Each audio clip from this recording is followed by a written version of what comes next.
An epitome of astronomy. With the new discoveries, including an account of the eídouraníon, or transparent orrery, invented by A. Walker. Stars teach as well as shine. Ong. Ores homini sublime dedit, silentiuri. Jacet, et erectos ad siderotola vultus. Ovid Met. 185. The 14th edition. This elaborate machine is 20 feet diameter. It stands vertical before the spectators, and its globes are so large that they are distinctly seen in the most distant part of a theater. Every planet and satellite seems suspended in space, without any support, performing its annual and diurnal revolutions without any apparent cause. It is certainly the nearest approach to the magnificent simplicity of nature, and to its just proportions, as to magnitude and motion, of any orrery yet made, and besides being a most brilliant and beautiful spectacle, conveys to the mind the most sublime instruction, rendering astronomical truth so plain and intelligible, that even those who have not so much as thought upon the subject, may acquire clear ideas of the laws, motions, appearances, eclipses, transits, influences, and of the planetary system. Scene 1. The Sun and Earth, with the zodiacal constellations. As information is the primary object of this lecture, it is thought more useful to exhibit parts of the solar system separately before a grand display was made of the whole. This scene therefore opens with only the Sun and the Earth. The Sun seen suspended in the middle of the system, and by spots on his face, is seen to turn round on his axis in 25¼ days. Light issues from his orb in all directions, in the blaze of which is suspended the Earth, turning on its axis to produce day and night, and revolving round the Sun to produce the seasons. Its axis inclines 23½ degrees from a perpendicular to the plane of its orbit, and by that axis keeping parallel to itself during this annual journey. The northern and southern hemispheres are alternately addressed to the Sun, showing, when it is summer in one, it is winter in the other, and vice versa. This scene so naturally exhibits the cause of day, night, twilight, summer and winter, spring and autumn, long and short days, and that a bare inspection of the machine is sufficient to convey the clearest idea of these phenomena. The Earth in this scene ought to be unshackled with meridians or parallels of latitude, to be a free and independent ball, with land and water represented as they would appear to a distant spectator looking at the real Earth. But as globes are seldom seen without these appendages, a globe of 2 feet in diameter, equipped with meridians and parallels of latitude being requisite for illustration, will perform a diurnal and annual motion round the Sun, and explain the above phenomena on so large a scale, that their effects on the smallest island may be seen from the most distant part of the theatre. This scene is surrounded by transparent paintings of the 12 signs of the zodiac, showing how the Sun, or rather the Earth, enters and passes through Aries, Taurus, Gemini, Cancer, and Auxiliary scenes accompany this, to show the principles of planetary motion, the formation of the constellations, and their allegorical history. The oblate, yet nearly globular figure of the Earth, how ships and mountains appear at sea, with ships moving round a large globe of 6 feet diameter, and proving that the Earth can contain inhabitants on all sides, and Scene 2. Sun, Earth, and Moon. New phases and eclipses. Consists of the Sun, the Earth, and the Moon. The object of this scene is to display the cause of the waxing and waning of the Moon, and of solar and lunar eclipses. For this purpose the Earth performs its annual and diurnal motions, and projects a conical shadow opposite to the Sun during its journey round him. The Moon borrows her light from the Sun, and which, in reflection to the Earth, is not more than 1/300,000th part so strong and performing her rotation round the Earth every 29d. 12h. 44m. Will sometimes show us more and sometimes less of the enlightened part of her body. Hence, when she is between the Earth and the Sun, her dark side is towards us, and we lose sight of her, and call this part of her period the changer. But as she revolves round the Earth from west to east the same way the Earth turns on its axis in a few days, we see her above the Sun in the west, and seeing a small part of her enlightened face, call the appearance the horned, or eídouraníon, for her dark side, receiving no reflection of light from any neighbouring body, cannot be seen except in very clear weather. As she proceeds on her monthly journey, when the sun sets in the west, we see her near our meridian, and then she appears on a half moon, and we say she is at the first quarter. As she approaches the full, more of her enlightened side may be seen, and she assumes an oval or gibbous appearance. At the full she is opposite to the sun, when the inhabitants of the earth look at her in the same direction as the rays of that luminary, and of course see the whole of her enlightened face. In performing the other half of her journey, she wanes, and exposing less and less of her enlightened side to us, again disappears. This scene receives also auxiliary illustration before the grand scene opens and in maps of the moon during its exhibition, particularly one of 5 feet diameter, made from telescopes of the largest magnifying powers, and laid down with the most minute correctness, with maps of the appearance of the Earth as seen from the moon, indicating from the similarity that they are worlds of nearly similar construction.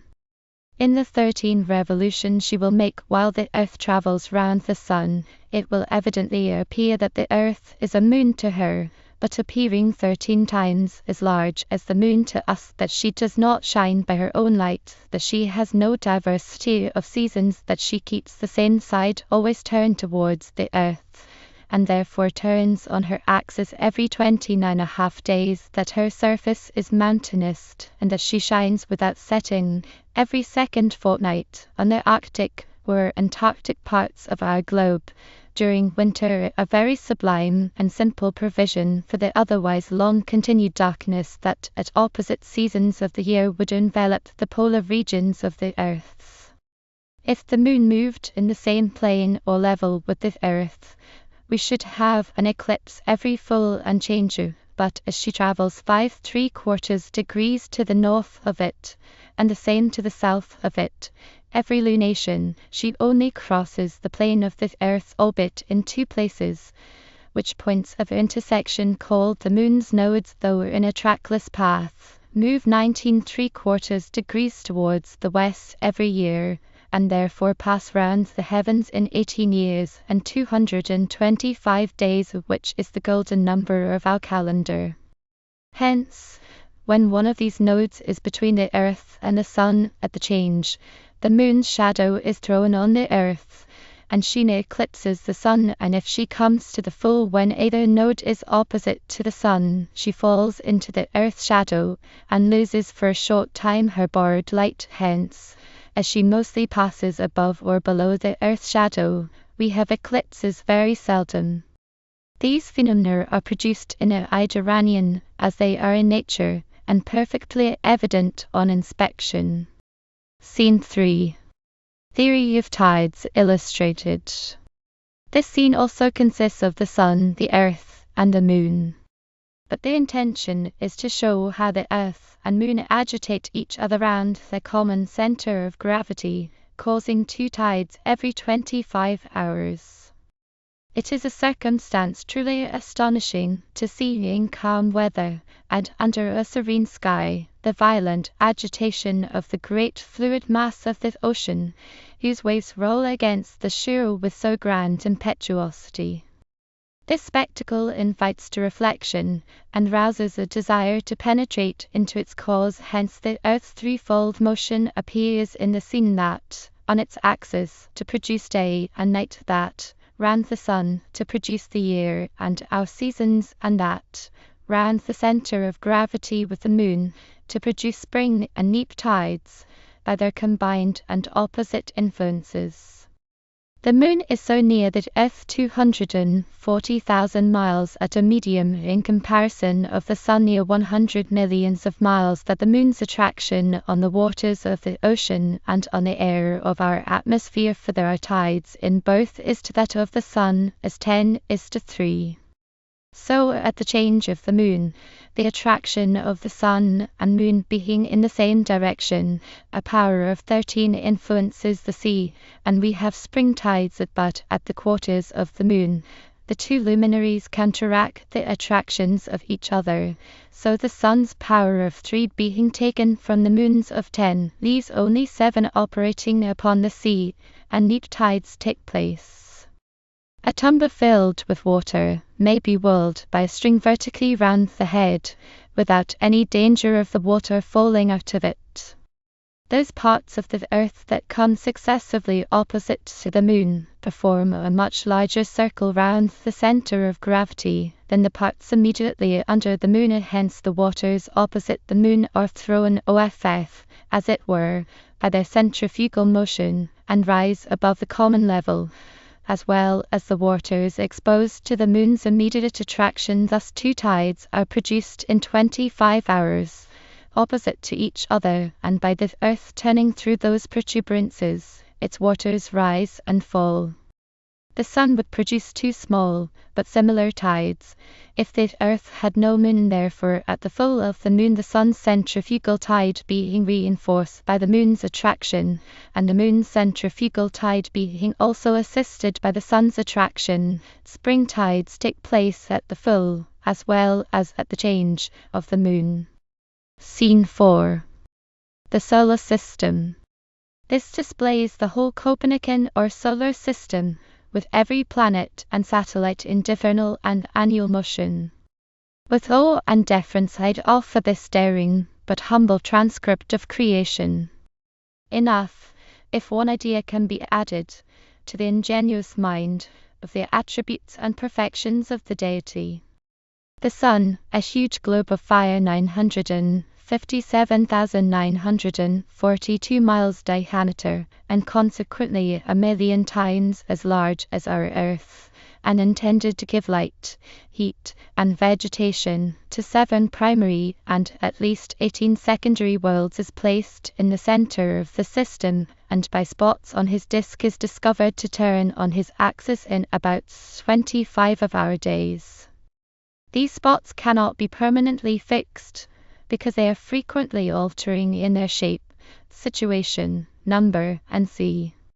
Though some have supposed they have seen small indentations on the edge of the sun, as the spots have passed it, and conjectured that a fluid matter surrounded a dark nucleus, which sometimes becoming bare, might occasion the transient appearance and disappearance of the spots. Mercury is the first planet in the order of the system, about 3,498 miles diameter. He moves round the sun with the greatest velocity of any of the planets familiar to our system, as being nearest the sun in about 88 of our days at the rate of 110,680 English miles every hour. But the angle of his distance from the sun, as seen by us, is so small that unless by the telescope, we can seldom discern him, and even then an equatorial instrument to direct to its place, as indicated by the ephemeris, will be requisite, and when we do, it is for so short a time, and in twilight, that we can discover no spots on his face, and therefore to this hour know nothing of the length of his days and nights. Soon we see him partially enlightened like the moon, sometimes like a small crescent, in other situations half enlightened, and sometimes gibbous or oval, and are therefore certain he derives his light from the sun, as she does, so that no doubt he is a fellow world, with inhabitants adapted to the heat of his situation, although this heat is 7 times as great as that of the earth. He is not much larger than the moon. Our Earth, viewed from Mercury, must appear much larger and more luminous than any of the planets, except Venus, appears to us.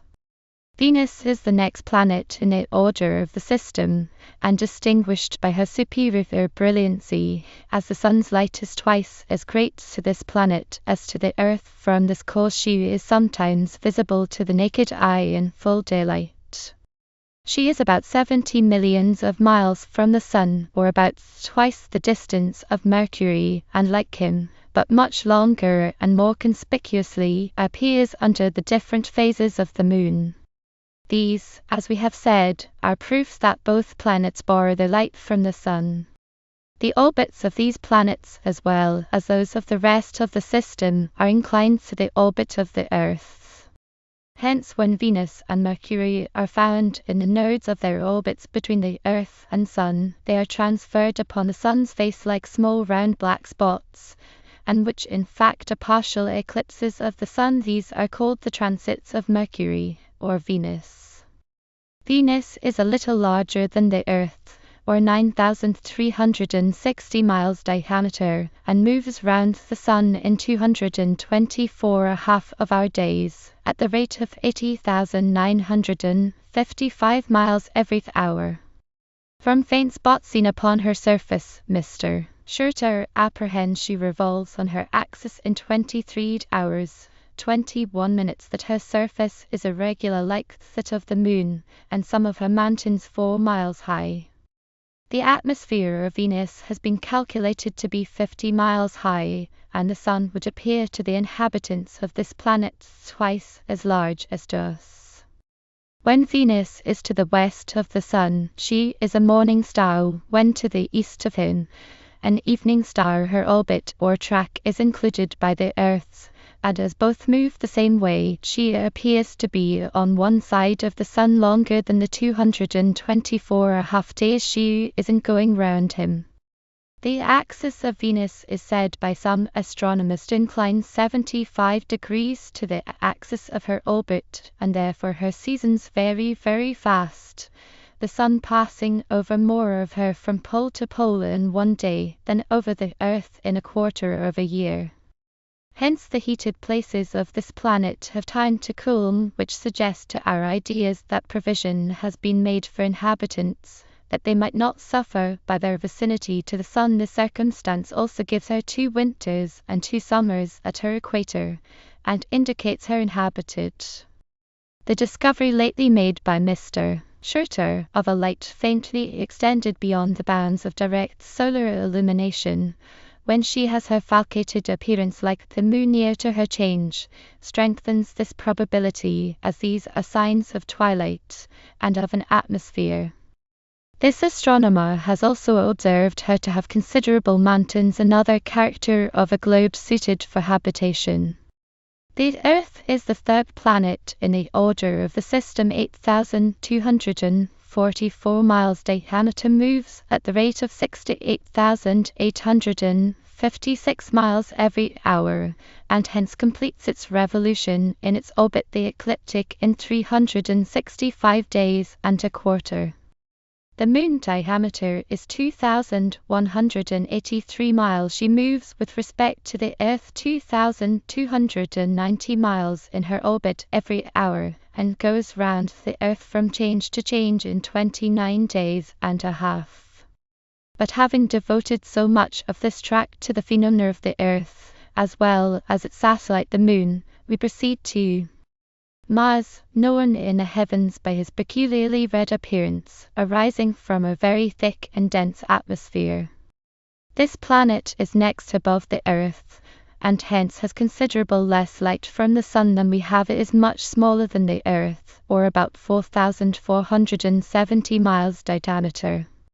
He is near 150 millions of miles from the sun, and goes round him in something less than 2 of our years, moving at the rate of 55,783 miles every hour.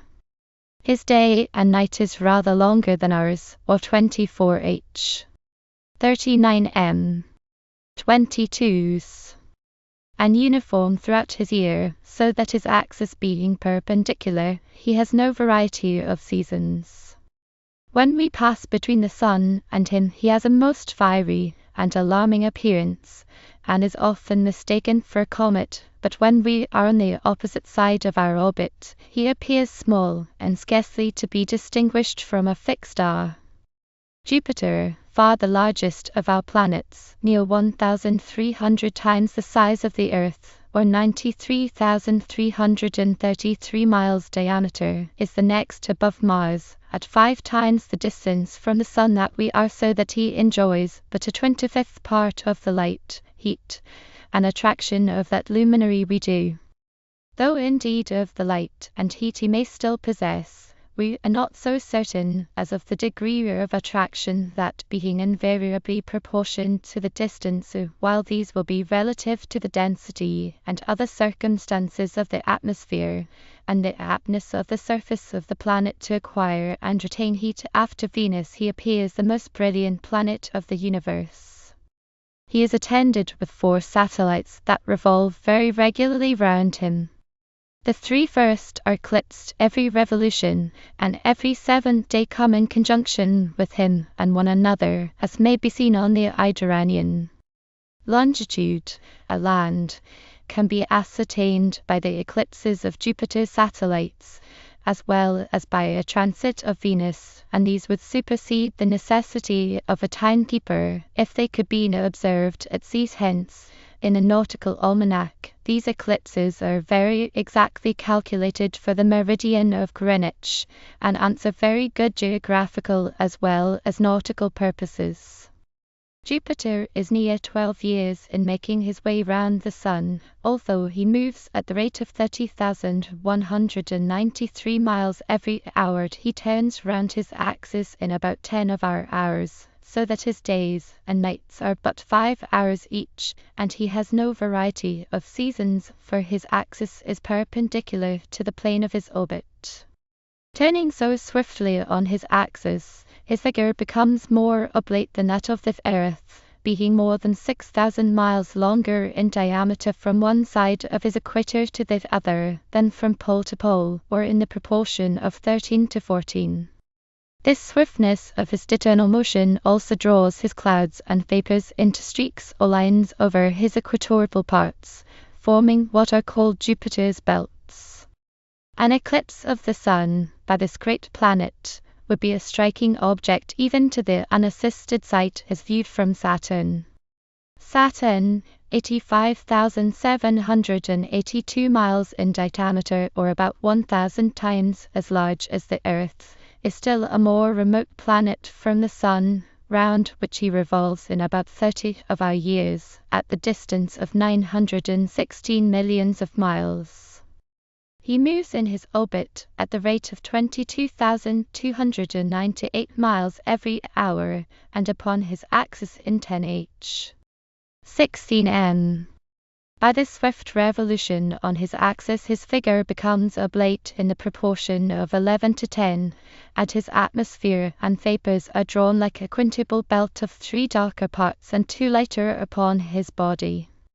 Saturn is attended by 7 satellites. The outermost has been long known to have a period of apparent augmentation and diminution, and hence probably to have a revolution on its axis, and be composed of land and water.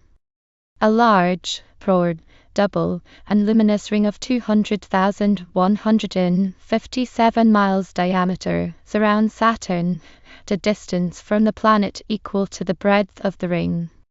This ring inclines about 30 degrees to the plane of the ecliptic, and must appear like a great arch of light to the inhabitants of Saturn.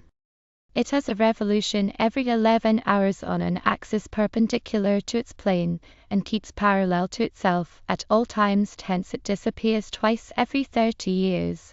When its edge is presented to us, the Sun shines for near 15 of our years together in the northern plane of the ring, and then leaving it, illumines the southern side for the same period, so there is but 1 day and 1 night on each side of the ring, but each will be your 15 years continuance without intermission.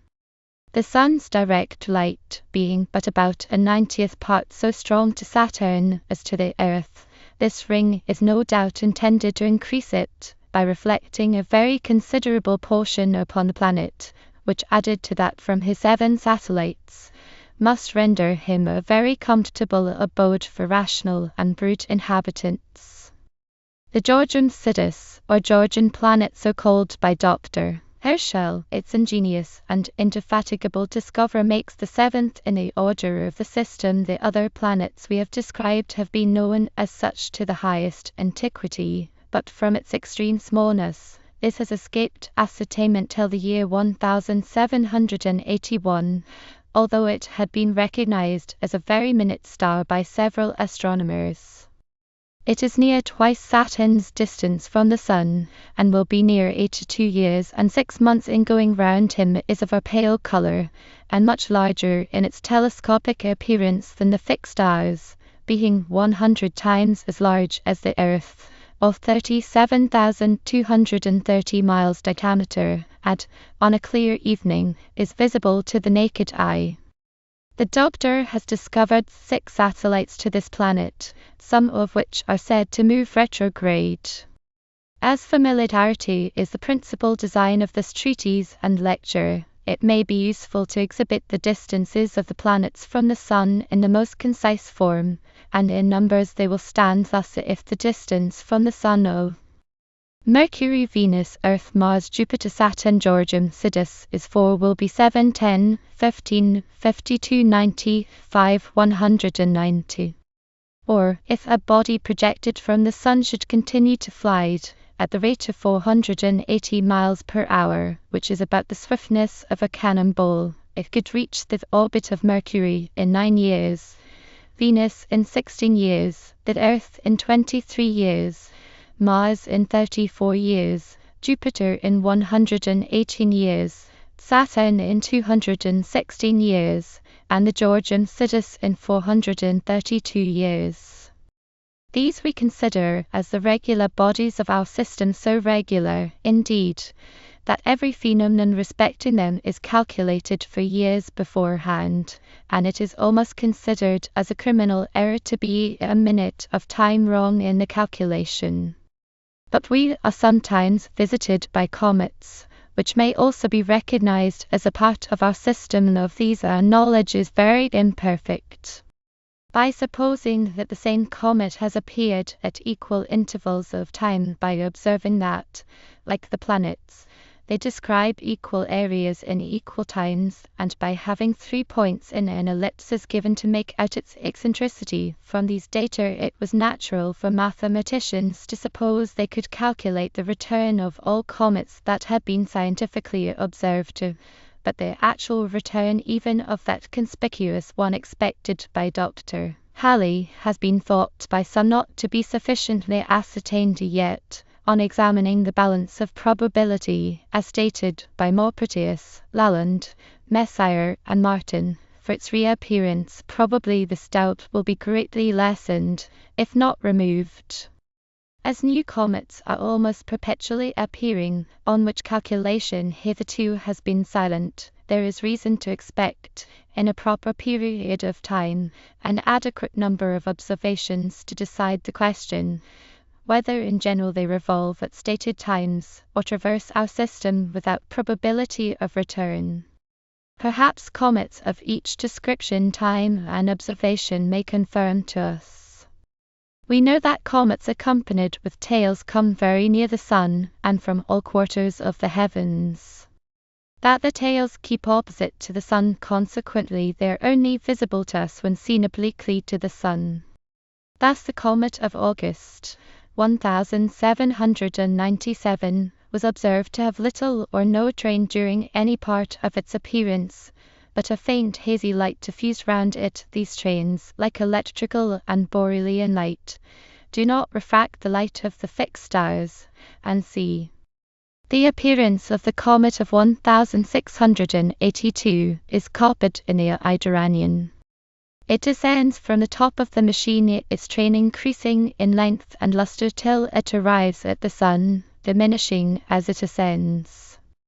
Its orbit is so eccentric that the small part of it visible is not sensibly to be distinguished from the parabolic curve, and in this representation it finally disappears in the roof of the theatre, it being impossible, if its return were ascertained, to represent the extent of such an orbit, and its motion in it, with any degree of suitable proportion.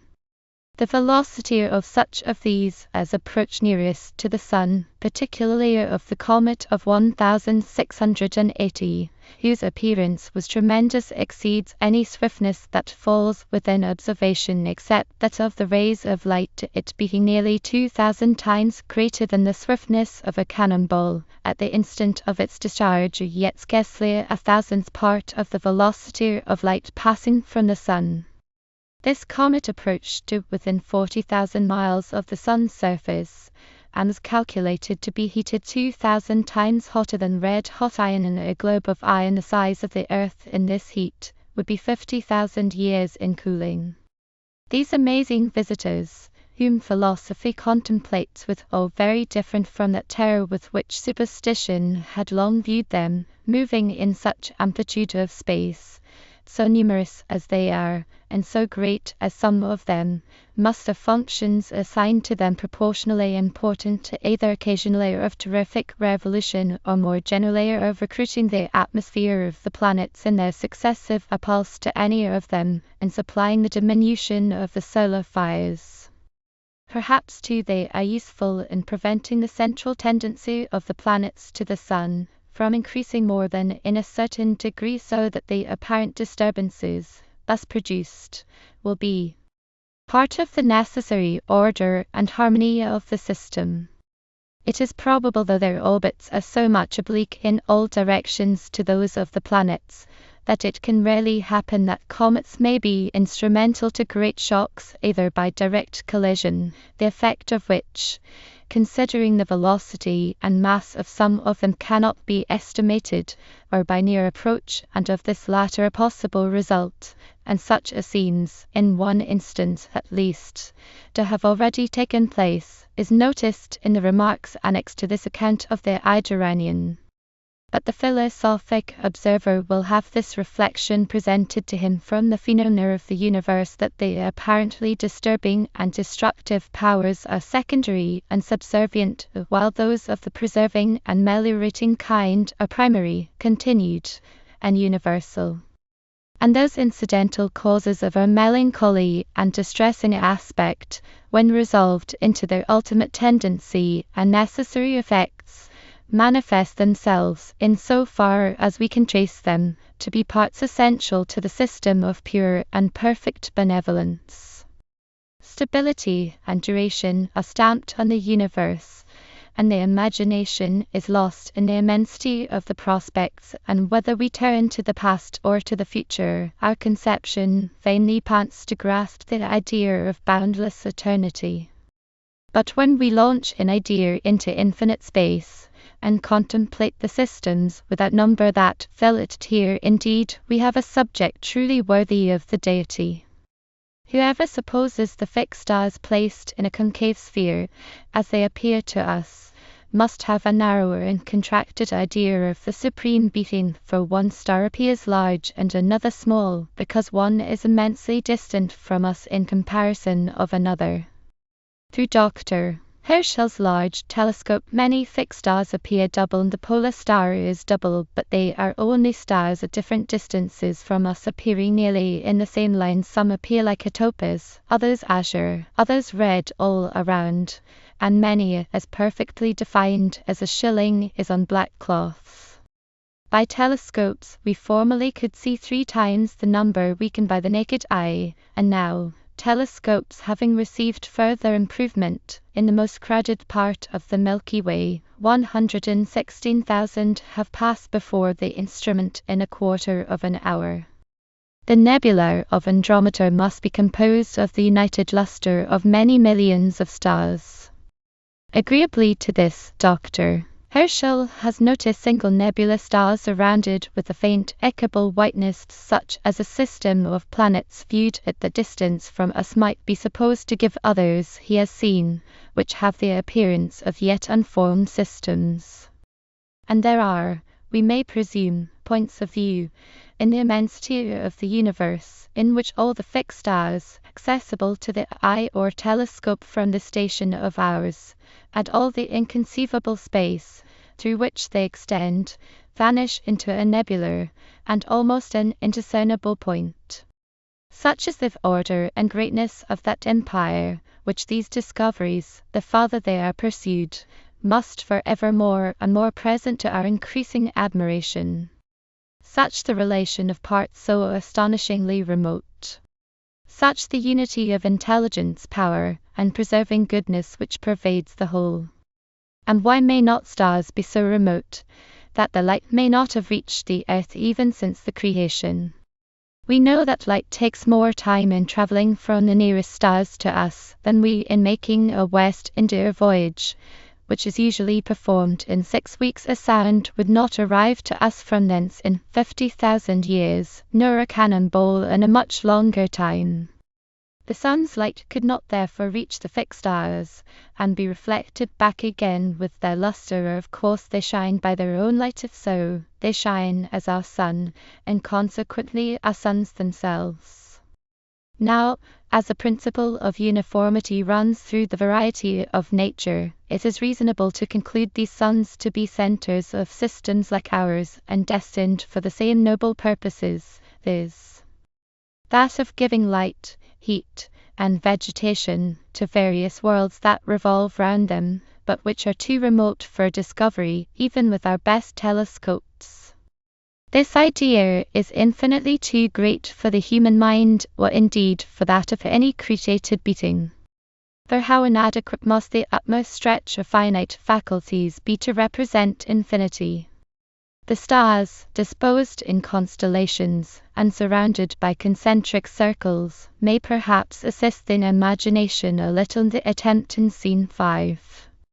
If not admired, we hope will be forgiven. But was it possible we could actually take our flight into infinite space, or be borne on the wings of lightning, to the most distant fixed star we can now see? Even there, perhaps, we should find ourselves on the confines of creation, and seize as many stars before us as we left behind. For space has neither top nor bottom in it. It is a circle whose center is everywhere, but whose circumference is nowhere. Even systems themselves may have revolutions round one another, and account for the difference of distance that we are constantly observing to arise amongst the fixed stars. For new stars appear, rise into magnitude, and then diminish and disappear, which would also be accounted for by supposing that our sun himself is in progressive motion towards some part of infinite space, and carrying his system of worlds along with him. Stars of the first magnitude, in Flamsteed's time, dwindle into those of the third or fourth, in our time. Some of the stars change their magnitude periodically, as Algol, in Medusa's head, which rises from the third magnitude to the second, in 2 days and 21 hours.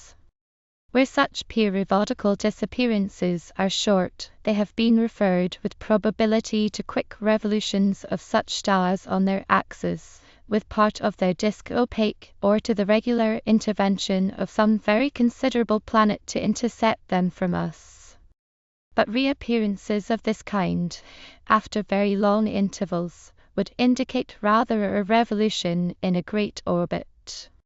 By analogy, we conclude that at a proper distance our sun would dwindle into a fixed star among the rest, and his system of worlds disappear. Now, as we see that almost every particle of our globe swarms with life and animals, we cannot suppose the other bodies of our system to be only intended as a faint spangle for mortals to gaze at, more especially as they are as well calculated for inhabitants as ours, revolving as regularly round the same sun, and seeming to have every other convenience for rational and brute inhabitants. But to carry this idea into infinite space, to recognize suns and systems above us, below us, to the east, the west, the north, the south, to consider each sun as the center of a system like ours, and every world inhabited. In short, the astonished fancy turns round, and is entirely lost and sunk in the abyss of nature. Well might the psalmist say that the heavens declare the glory of God, and the firmament showeth his handiwork. well might he express himself as overwhelmed with the idea of the power and omnipresence of the Deity, since all our discoveries serve only to convince us that a progress of inexpressible extent, continued through ages without number, would find us everywhere, as here, surrounded with his infinite energy, eternity, and immensity, filled with his vital presence. Dissertation on the probable cause of the deluge.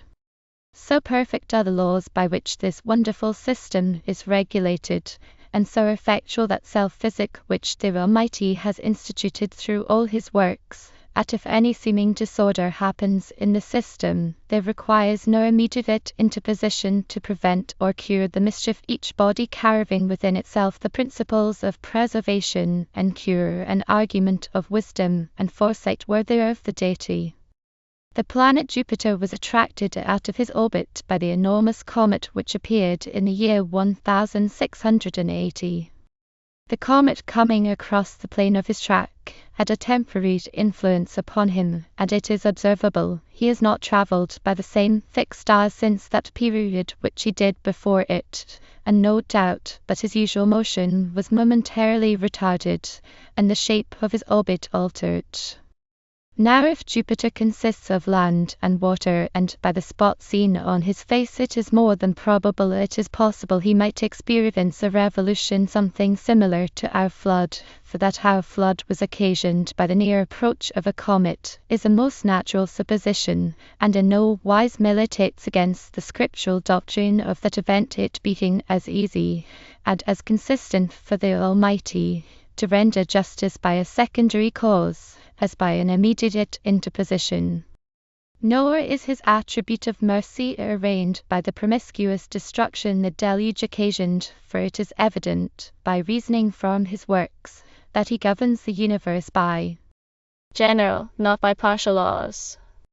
The vestiges of the deluge are so remarkable, both on the surface and within the bowels of the earth, that if examined without prejudice, they prove, I think, beyond a doubt, that awful revolution to have been the work of a comet.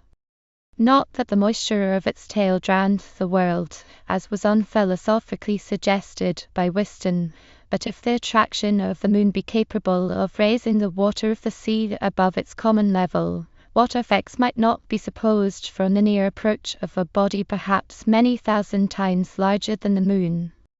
If a tide by such an attraction was raised 3 or 4 miles above the level of the sea, this earth, by turning on its axis, would have that protuberance dragged over the land, and its surface would be ploughed up into those inequalities we call mountains, for that mountains are not of eternal duration is evident from their growing less, even in the memory of man. For everything tends to a level. Rains falling on mountains wash down their asperities, this matter bemuds the rivers, and banks out the sea rocks themselves yield up their fantastic forms to the effects of air, water, and heat, and land has been growing into the water ever since the deluge. But why should all assemblages of mountains be arranged like little ridges of sand on the seashore? Doubtless by having been produced by a superior tide, and left to dry by an unreturning sea. Almost all great ranges of mountains run north and south, the Andes of the Cordilleras, the mountains of the moon in Africa, the Dauphrins, Caucasus, Allegheny, and sea. The Alps and Pyrenees excepted. As comets visit our system in all directions, why might not that in question have its motion from north to south, and dragging the sea after it, determine the mountains to those points of the compass? Whence come the shells and fish bones we meet with on the tops of the highest mountains? We have not discovered any power in nature disposed to work such quantities of them through the bowels of the earth, and indeed imagination has not yet been so wild as to carry them thither. They are not a fortuitous assemblage of atoms assuming such forms, not lusus naturae, but bona fide shells and fish bones, such as we meet with on the seashore. We find them also deep buried in the bowels of the ground. Far from the sea we find them in rocks, and often converted into stone. Nay, may not the fat of fish, joined with vegetable substances, form the bitumen of coal? We have experiments that warrant such a suggestion. Now if ever the sea was dragged over the surface of the earth by the attraction of a comet, these effects must naturally follow. In digging into the bowels of the earth, we have still stronger evidence that the flood was occasioned by the near approach of a comet. It is well ascertained that the united attraction of every atom of the earth forms that earth into a dense ball, and not any particular attraction in its center. All matter beating therefore affected by this power in proportion to its density, one might conclude that the heaviest bodies would lie deepest, and the lightest near the surface, but this is by no means the case. Coal is lighter than stone of various minerals lie upon light earth and sea, evidently proving that the general order of nature has at some time been disturbed, and the manner in which matter obeys the laws of gravity disarranged. Hence the philosophic miner finds strata of various density in digging downwards, and in pursuing his vein of ore, finds these strata broken and divided. Nay, if he loses the vein, he can easily tell where to find it again, by the manner in which it broke off. In this he never is mistaken. He sees, as it were, through many fathoms of earth, evidently suggesting that some revolution on the earth has broken up its naturally arranged strata, and introduced this regular confusion. The various strata of the earth seldom lie on one another horizontally, and they generally dip, and near the shore commonly incline towards the sea. On the south coast of England, the rocks incline southerly. On the opposite coast of France they incline to the north. Is it not probable that at the deluge, the horizontal stratum was broken between these countries, and the ends falling lowest at the breach, formed the channel, into which the sea flowed, when it lost the influence of the comet, and again obeyed the power of gravity? Countries separated by narrow channels universally have their shores inclining towards the sea, showing that the general geography was at that time altered. It is true, we have an old doctrine revived, and supported by respectable authority, that mountains were formed originally by those eruptions we call volcanoes. The votaries of this theory pronounce the hollows and cavities on the tops and sides of mountains craters, or the cups of extinguished volcanoes, and if the stone of the mountain be of a bluish color, then it is declared lava, and the proof of a volcano having existed there becomes incontrovertible.